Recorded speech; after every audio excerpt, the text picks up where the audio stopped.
So how did you meet Jesse and Ed? Well, first of all, I came to Seattle in '82 the first time, and I was looking for him already at that time because I knew from Germany that Jesse was in Seattle and blah blah blah. Anyway, so I had a friend of mine asked me if I want to go down to the bike shop, repair, right? And I said, well, okay, yeah, let's go. So finally I went down there and introduced me to him.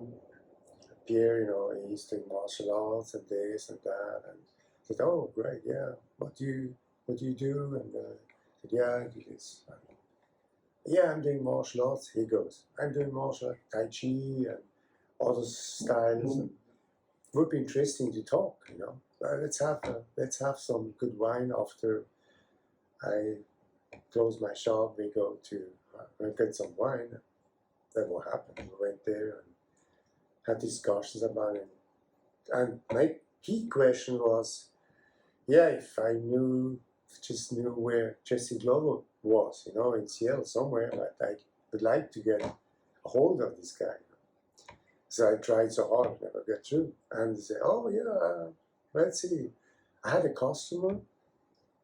He was a student of Ed Hart, and let's try to get you. Would you like to get a hold of this guy? Oh, sure, why not? So they later. This was after looking for Jesse since 1982. For almost 10 years, for 9 years. Yeah. Right? Because I knew her, and we were friends. I always came back to Seattle every year. Mm-hmm. I was free at the time. I was traveling all the time.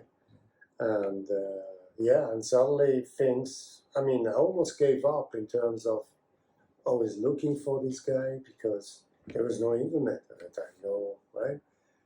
And then I got Ed Hart on the phone, after we went to the shop, Ed Hart on the phone.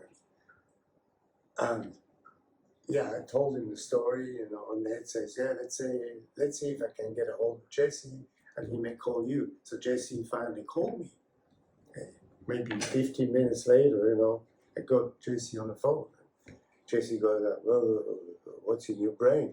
I say, well, I would like to get private lessons from you. Well, who are you, blah, blah, blah.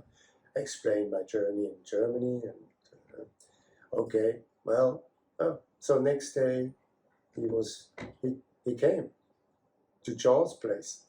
And he was there. I said, he goes, okay. So he came down to the bike shop? He came down to the bike shop. And then, I wasn't sure actually if he came back. But the first meeting was like, I think he came to the bike shop. And then Jesse said, well, you can go to Ed's place first. He wouldn't let me in. Work out, nothing. And then, well, we went to Ed's place. He said, okay, let's meet at 6 at Ed's. Just not before, because he will not be up that time. Ed, went up later. He slept all day. Anyway, we went up with Charles. That was my first meeting up there. Went to Ed's place. Ed came out. Oh, yeah, that's you finally. Okay, come in, guys. Coffee, and, his shorts. Well, I can't remember. Yeah, probably. He smoked all the time, of course. Then we came in and he was told, oh no, first then I sit down and he goes, what was your name? Okay. Well, how old are you? Okay. Are you Swiss? Oh, okay. But you speak French? All these questions. It would go on for maybe, I don't know, 15 minutes, 20 minutes. And I was, yeah, cool. And then he got up. Okay. Yeah, what we do is, I call it the stuff, because it's just my stuff. It's a stuff, and it works. It works so well. He was always excited, and I was really, really motivated. Today, I would say Ed he completed the kind of teaching what Jesse had in terms of Ed was explaining every little detail. And Jesse would just let you do things. He would say it once and you actually is to this, and he would let you do things. I think that was a perfect connection. even if they weren't agree between them about certain way of doing it, right? And yeah, things went on, and I was shocked when another time it came up again, because I went there every evening, went up there, right? Every time we had workouts. When Jesse came in late, was sitting on his couch, and Ed explained something to me, and then he looked at Jesse and said, yeah, you agree, right? That's right, that's right. Jesse, no, shit, no, it's not what I teach. And I go like, how come? I mean, Right. these guys are together, they not agree each other? So it went on, and then suddenly Jesse got up. Okay.